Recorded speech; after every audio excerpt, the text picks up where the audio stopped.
Perkenalkan, nama saya Koradina Prayogi, NIM 322 010 022, Prodi Sistem Informasi, Fakultas Sains dan Teknologi Universitas Majung, Malang.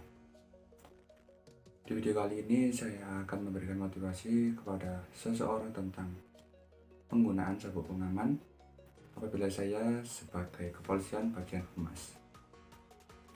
Hal yang pertama yang saya lakukan yaitu pemberian penyuluhan pada masyarakat dan memberitahu bahwa penggunaan sabuk pengaman itu sangatlah penting dalam berkendara.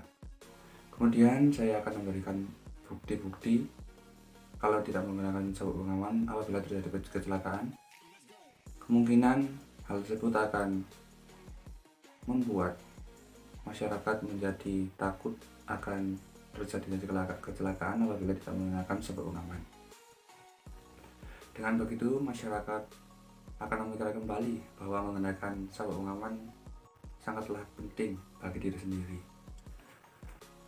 Terlepas dari itu, seharusnya penggunaan sabuk pengaman itu harus tercantum dalam pikiran masyarakat sendiri, atau dimulai dari diri sendiri dulu agar masyarakat tahu akan bahaya dan resiko apabila tidak menggunakan sabuk pengaman. Yang kedua, saya akan melakukan razia atau operasi di jalan dan memberhentikan beberapa pengendara. Dengan begitu, bagi yang tidak menggunakan sabuk pengaman akan saya kenakan sanksi atau denda dengan nilai yang tinggi agar tidak mengulangi kesalahan tersebut. Dan apabila masih terjadi lagi, saya tidak segan-segan untuk mengajukan kepada pihak yang berlanjut, dan kemungkinan mobil atau surat kendaraan masyarakat tersebut akan disita. Dengan begitu pengendara akan terasa terbebani dan akan merasakan jera agar tidak melanggarnya lagi. Demikian trik dan motivasi saya untuk pengendara yang tidak menggunakan sabuk pengaman. Sekian, terima kasih.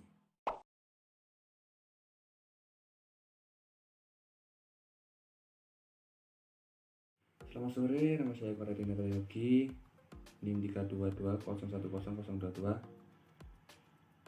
dari Prodi Sistem Informasi Fakultas Ilmu Sains dan Teknologi Universitas Majung, dan akan membahas budaya negara Belgia. Yang pertama, budaya Belgia melibatkan kedua aspek yang dimiliki oleh semua orang Belgia terlepas dari bahasa yang mereka gunakan dan perbedaan antara komunitas budaya utama. Terbagi menjadi Belgia yang berbahasa Belanda atau Flemish dan Belgia yang berbahasa Prancis atau kebanyakan orang Brussels dan Wallon. Kebanyakan orang Belgia memandang budaya mereka sebagai bagian integral dari budaya Eropa. Pengaruhnya terhadap diaspora orang-orang Flemish dan orang-orang Wallon sempat menimbulkan krisis politik hebat di Belgia pada tahun 2007 dan 2010. Tapi di antara keduanya sama sekali tidak ingin untuk memisahkan diri atau kemerdekaan diri dari yang lain, untuk mendirikan negara sendiri sesuai dengan latar belakang mereka masing-masing, seperti yang terjadi pada Cekoslovakia atau Yugoslavia. Di samping ini merupakan bagian atas daerah orang-orang Flemish, sedangkan bagian bawah orang-orang Wallon pada saat pemilu yang menimbulkan konflik. Dampak sebuah studi tahun 2009 menemukan bahwa kebuntuan formasi pemerintah tidak mengganggu pertumbuhan ekonomi di Belgia. Yang kedua yaitu budaya bir Belgia merujuk pada tradisi yang berlangsung di Belgia. Di Belgia, bir telah memegang peranan dalam kehidupan, terutama dalam berbagai perayaan. Selain dapat langsung diminum, bir Belgia juga digunakan untuk membuat makanan atau minuman, seperti keju dan minuman anggur. Tercatat ada sekitar 200 tempat pembuatan bir dan 1.500 jenis bir yang dibuat dengan menggunakan metode fermentasi di Belgia. Pada beberapa daerah, penghasilan yang didapatkan dari penjualan bir bahan digunakan untuk kegiatan amal.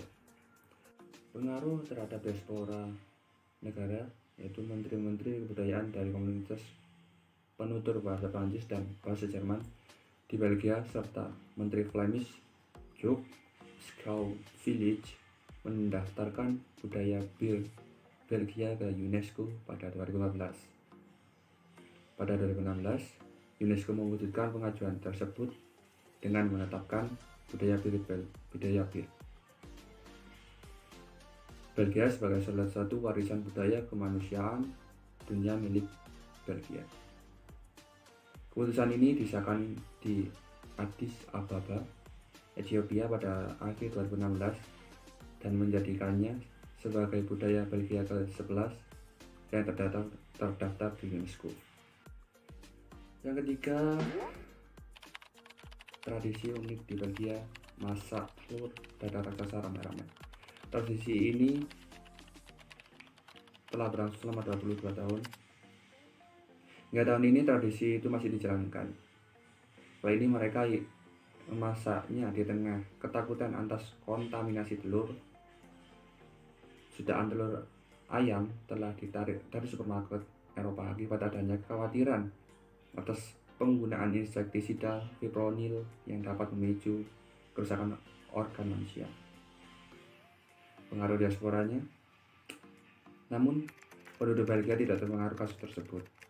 Di bawah matahari Belgia yang bersinar malu-malu dan alunan musik The World Fraternity of Knights of the Giant of Millet yang berdiri sejak 1973, mereka bersama-sama masak telur dadar raksasa di luar ruangan. Yang keempat yaitu Sineke Parade yang ada di Belgia, merupakan parade 2 tahunan yang diadakan di kota Brussels, Belgia sejak tahun 2000. Ini adalah acara budaya yang diselenggarakan oleh Sineke Association yang setiap edisi dihadiri sekitar 1.500 peserta. Tema berbeda dipilih untuk setiap parade. Pawai tersebut bertujuan untuk menghubungkan berbagai budaya, komunitas, dan distrik di Brussels. Parade Sineke disaksikan oleh 60.000 penonton pada tahun 2006. Pada tahun 2008, lebih dari 7.000 orang terlibat dalam hal tersebut, dengan 2.500 diantaranya tampil di pawai itu sendiri. Sineke merupakan panggilan yang dipilih untuk mewakili orang-orang dari Brussels. Kata ini awalnya merujuk pada anjing liar di kota yang berkeliaran jalan-jalan di Little Zene atau kanal sungai Zene yang mengalir mengelilingi Brussels di sepanjang tembok kota sampai akhir abad ke-19.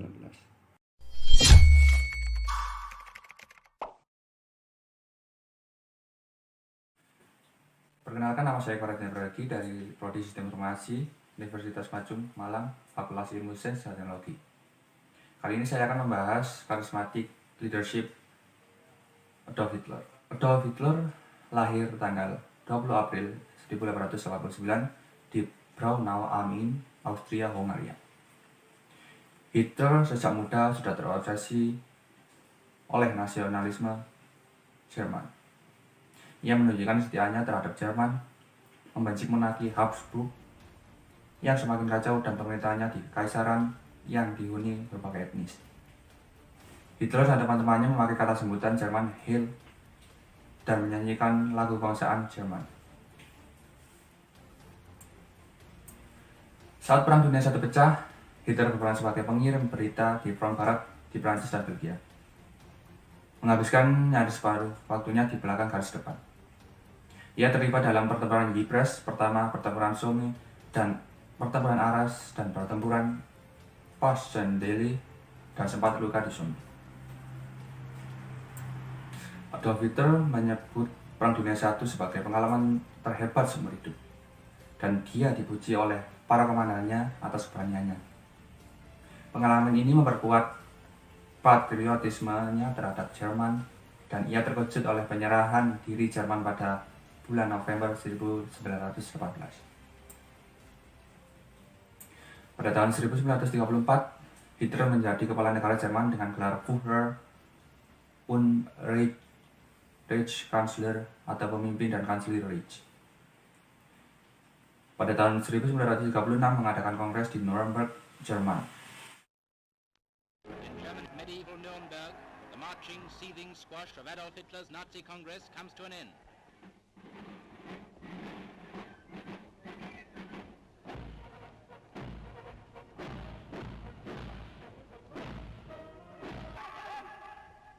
This year they say there are 800,000 pairs of boots standing heel to heel, waiting for the Führer's final speech. And the high spot comes when, after a detailed review of Nazi achievements, Hitler cries, "My life's fight has not been in vain." Indem ich euch ihre Blicke weise ich, mein Lebenskampf ist nicht umsonst gekämpft.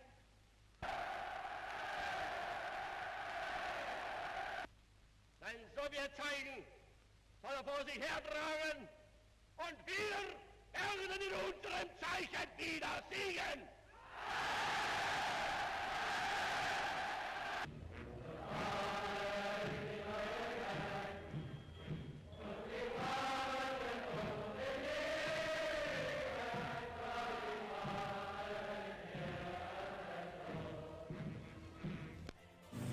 Pada awal 1938, Hitler memakai taktik pemfitnahan untuk mengkonsolidasikan kekuasaan militernya dengan meneruskan skandal Blomberg Bridge. Hitler memaksa Menteri Perang Marskal Lapangan Werner von Blomberg mengundurkan diri dengan menunjukkan laporan polisi bahwa istri baru Blomberg pernah terlibat dalam prostitusi. Terlihat Adolf Hitler adalah pemimpin yang menjalin hubungan dengan jutaan orang Jerman. Hal tersebut menghasilkan tingkat ketertarikan karismatik yang hampir tidak ada bandingannya. Lebih dari segalanya, fakta bahwa Hitler dapat membuat hubungan dengan pendengarnya yang menjadi dasar dari semua kesuksesannya di masa depan. Dan banyak yang menyebut itu karismatik atau karismatik leader dan transformasional. Terima kasih. Perkenalkan, nama saya Faradina Prayogi, Indika 220101022, Prodi Sistem Informasi, Fakultas Sains dan Teknologi, Universitas Maju Malang.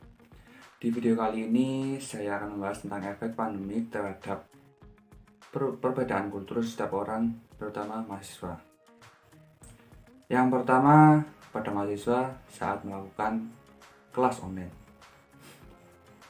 Mahasiswa lebih cenderung bangun pada saat jam-jam yang mepet atau jam-jam dekat dengan dimulainya kelas online tersebut. Dan mahasiswa bermalas-malasan untuk bangun lebih awal. Hal tersebut dikarenakan mereka hanya berdiam diri di depan laptop untuk melakukan kelas online. Dibandingkan dengan kelas offline sangat jauh berbeda. Dengan kelas offline, mereka akan lebih hati-hati atau bangun lebih awal untuk mempersiapkan diri pergi ke kampus dan tetap muka langsung dengan dosen. Dan waktu tempuh ke kampus juga menggunakan kendaraan apabila jarak tempuh jauh. Yang kedua yaitu mahasiswa mengalami kesulitan dalam berinteraksi dengan temannya apabila dalam menjalankan tugas yang menyangkut tentang kelompok dan berdiskusi. Hal tersebut dikarenakan terjadinya antara perbedaan koneksi terhadap teman yang satu dan yang lainnya, dan adanya kendala pribadi terhadap setiap mahasiswa. Yang ketiga, mahasiswa menjadi sulit untuk memahami materi yang dijelaskan saat terjadinya kelas online. Hal tersebut terjadi karena mahasiswa terbiasa dengan kuliah offline atau tatap muka, dan saat tatap muka mahasiswa lebih paham tentang materi yang dijelaskan daripada saat kelas online. Dan saat kelas online pun mahasiswa tak jarang ada yang hanya mendengarkan dosen yang menerangkan tanpa memahami isi materi yang sedang dijelaskan oleh dosen tersebut. Demikian opini saya terhadap efek pandemik, perbedaan kultur setiap orang, khususnya mahasiswa. Sekian dari saya, terima kasih.